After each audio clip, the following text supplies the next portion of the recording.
Paano nga ba natin i-private ang ating Facebook account? So, meron po tayong dalawang option dito or paraan na i-share ko sa inyo kung paano natin i-private yung ating Facebook account.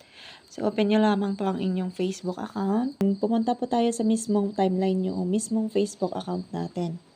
Pindutin po natin yung tatlong tuldok. Pindutin nyo po ang lock profile. Pindutin ang lock profile sa baba.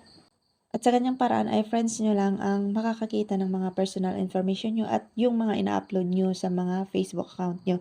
So, hindi po ito pwede sa mga account nyo na pang content. At ang next pong paraan, kung ikaw po ay content creator at gusto mong may privacy ka pa rin, ganito po ang gawin mo. Pumunta lamang po tayo dito sa menu. Then, pindutin po natin ang setting. Scroll up po natin. Pindutin po natin ang followers and public content.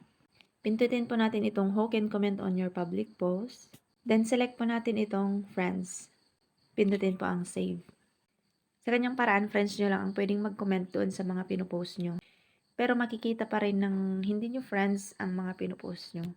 Pwede lang po silang mag-react pero hindi sila pwedeng mag-comment. And dito po sa public profile info, pindutin po natin yan. I-select din po natin ang friends. Then, pindutin ang save sa baba.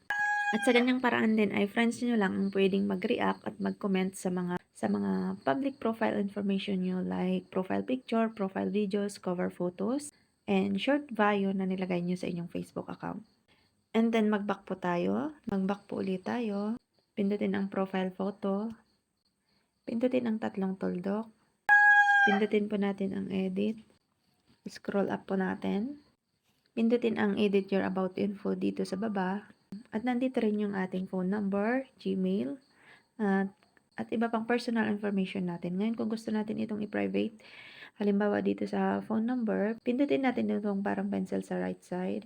Pindutin natin ang sharing with, and select lamang po natin itong friends kung gusto nyong friends lang makakita, or select nyo itong only me kung gusto nyong kayo lang ang makikita. Then, pindutin nyo ang save.